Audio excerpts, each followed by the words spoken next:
Hello everyone, welcome to civil वाला daily current affairs. आज है 17 जून और शुरू करते हैं आज का डिस्कशन। सबसे पहले कल जो यूपीएससी का एग्ज़ाम हुआ था, तो जैसा मैंने देखा पेपर बहुत ज़्यादा कठिन नहीं था, बहुत टफ नहीं था, मॉडरेट सा पेपर था। पिछले बार से तो काफ़ी ठीक पेपर आया था, दोनों ही पेपर सही थे और पॉलिटी का काफ़ी वेटेज दिखा। और पॉलिटी के क्वेश्चंस भी बहुत ज़्यादा टफ नहीं थे, इजी क्वेश्चंस थे। अगर लक्ष्मीकांत बेसिक पढ़ी है या कहीं से भी जो है आपने बेसिक पढ़ा है पॉलिटी के बारे में, तो आप आसानी से कर सकते थे। स्पीकर से रिलेटेड क्वेश्चंस थे, तो अच्छा रहा पेपर। बाकी आप लोग में से किसी ने अगर दिया हो तो ज़रूर बताइएगा कमेंट सेक्शन में। और अब शुरू करते हैं आज का डिस्कशन। सबसे पहले आज का कोट, सिंपल सा कोट है, आपसे मे बी यूपीएससी में पूछ लिया जाए ऐसे में, तो कैसे आप इसको एक्सप्लेन करेंगे?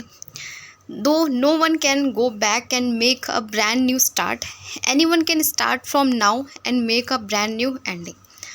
तो कोई भी पर्सन टाइम में पीछे जा कर के चीज़ें सही नहीं कर सकता है, लेकिन उसके पास हमेशा ये एक पॉसिबिलिटी रहती है कि जो भी गलतियाँ उसने की हैं उसको समझे, उसको रियलाइज़ करे और दोबारा वो गलतियाँ ना करे, ताकि वो एक नई एंडिंग कर सके। भले ही इसने पहले जितना कुछ भी किया है उसमें चेंज कर सकता है, उसको समझ सकता है और अपनी कमियों पे काम कर सकता है। चाहे वो कोई भी पर्सन हो, चाहे हम लोग तैयारी करने वाले लोग हों, हम समझ सकते हैं कि अगर हमने पिछले 2-3 महीने से अच्छी पढ़ाई नहीं की है और हम रियलाइज़ कर पाते हैं बात, तो हम फिर से रीस्टार्ट कर सकते हैं।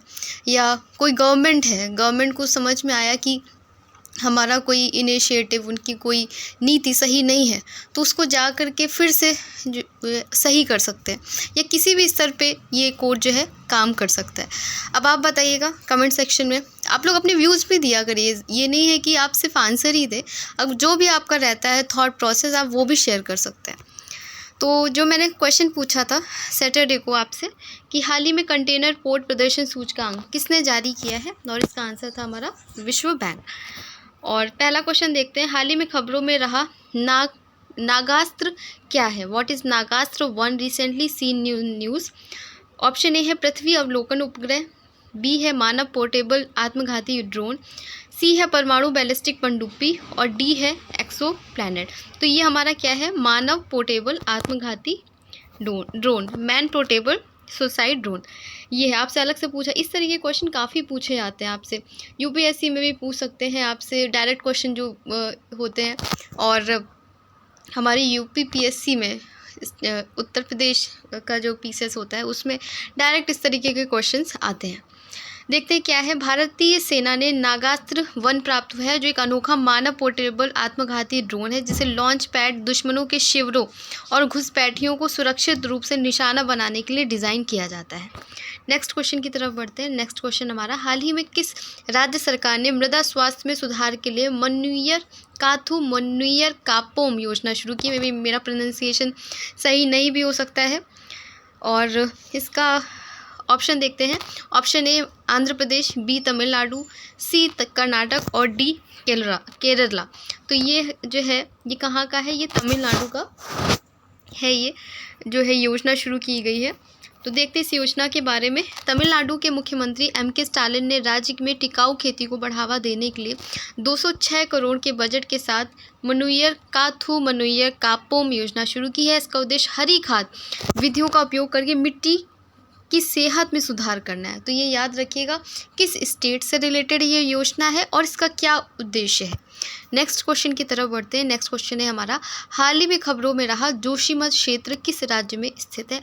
Joshimath reason recently seen in news is located in which state? Option A है हिमाचल प्रदेश, बी है उत्तराखंड, सी है मेघालय और डी है अरुणाचल प्रदेश। तो ये बहुत न्यूज़ में था, तो आपको पता भी होगा ये कहाँ का है, हमारा उत्तराखंड से रिलेटेड है ये। केंद्र सरकार ने चमोली में जोशीमठ तहसील का नाम बदलकर ज्योतिर्मठ और नैनीताल में कोसिया कुटौली तहसील का नाम बदलकर परगना कैंची धाम तहसील करने को मंजूरी दे दी है। यह परिवर्तन उत्तराखंड में धार्मिक और सांस्कृतिक महत्व को बढ़ाता है। 2023 में भूमि धंसने की समस्या से जो है जोशीमठ काफ़ी न्यूज़ में था, उसी से रिलेटेड है। और ज्योतिर्मठ एक प्राचीन नाम है जो आदि शंकराचार्य द्वारा 8वीं शताब्दी में वो अद्वैत वेदांत वेदांत के लिए मठों की स्थापना से जुड़ा था। नेक्स्ट क्वेश्चन की तरफ बढ़ते हैं। हाल ही में एनसीआरबी द्वारा नए आपराधिक कानूनों के बारे में जानकारी प्रदान करने के लिए लॉन्च किए गए मोबाइल ऐप का क्या नाम है? What is the name of the mobile app recently launched by NCRB to provide information about new criminal laws? Option A है एनसीआरबी समर्थ, बी है एनसीआरबी सहायक, सी है एनसीआरबी संग्रह और डी है एनसीआरबी आपराधिक कानूनों का संकलन। तो ये हमारा ऑप्शन डी हमारा सही है, एनसीआरबी आपराधिक कानूनों का संकलन। एनसीआरबी ने अगले महीने से प्रभावी नए आपराधिक कानूनों पर व्यापक जानकारी प्रदान करने के लिए एनसीआरबी आपराधिक कानूनों का संकलन मोबाइल ऐप लॉन्च किया है। यह ऐप भारतीय न्याय संहिता, भारतीय नागरिक सुरक्षा संहिता और भारतीय साक्ष्य अधिनियम को संकलित करता है। तो ये याद रखिएगा कि किससे रिलेटेड है। एनसीआरबी द्वारा आपराधिक कानूनों के बारे में जानकारी प्रदान करने के लिए कौन सा ऐप लॉन्च किया गया है? एनसीआरबी आपराधिक कानूनों का संकलन।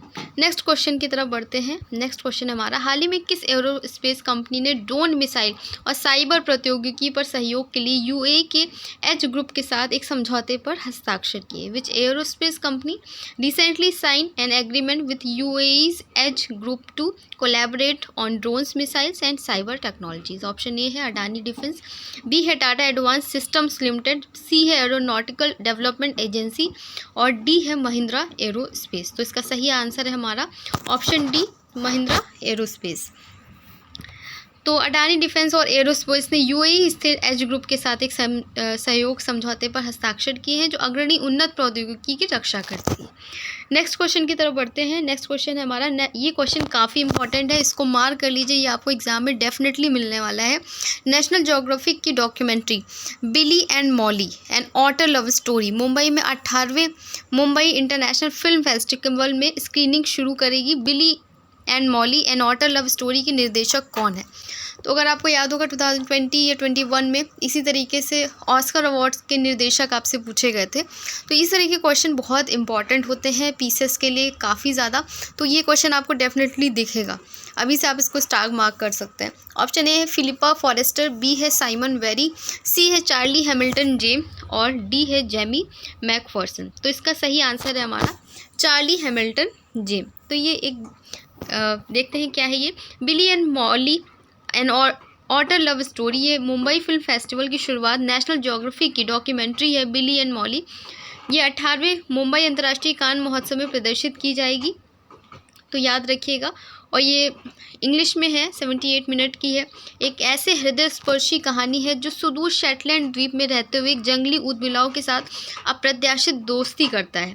18वें MIFF के बारे में दक्षिण एशिया में गैर फीचर फिल्मों के लिए सबसे पुराने और सबसे बड़े महोत्सव के रूप में मान्यता प्राप्त इसको है, तो याद रखिएगा ये। नेक्स्ट क्वेश्चन की तरफ बढ़ते हैं। नेक्स्ट क्वेश्चन हमारा, इंदिरा गांधी कला केंद्र IGNCA ने भारतीय कला और संस्कृति को लोगों के लिए अधिक सुलभ बनाने के लिए निम्नलिखित में से किस एक के साथ समझौता ज्ञापन पर हस्ताक्षर किए हैं?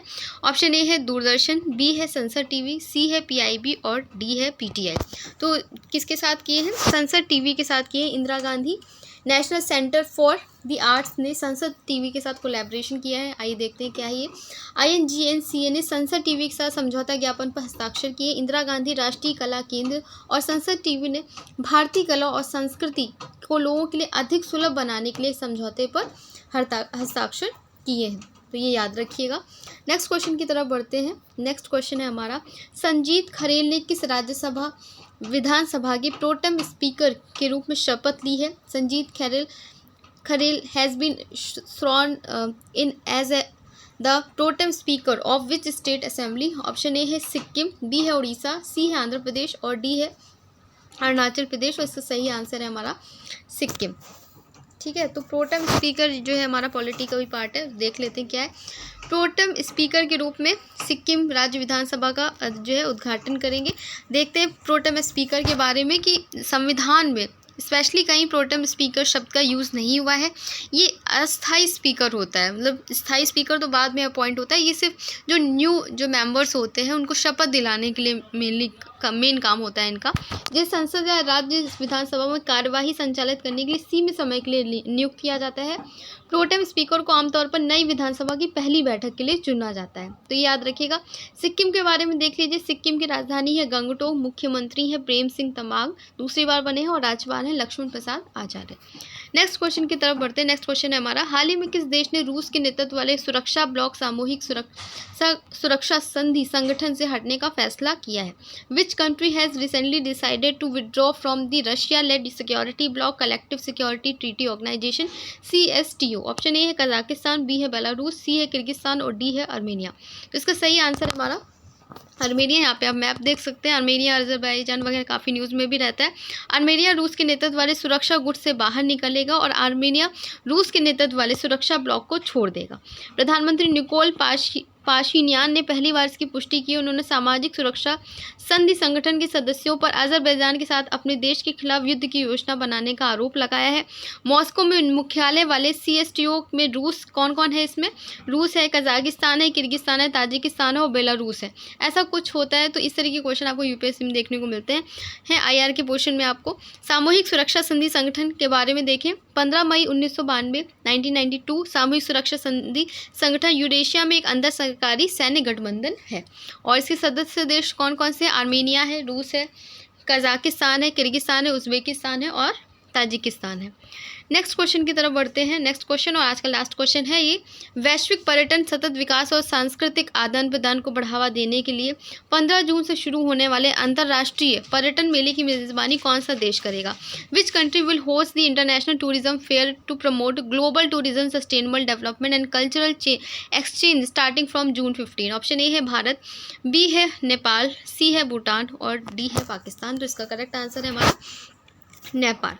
काठमांडू में अंतर्राष्ट्रीय पर्यटन मेला आयोजित किया जाएगा। काठमांडू नेपाल में एक अंतर्राष्ट्रीय पर्यटन मेले का जो है आयोजन करेगा। 15 जून में शुरू होने वाले इस कार्यक्रम में 16 देशों के पर्यटन उद्यमी शामिल होंगे।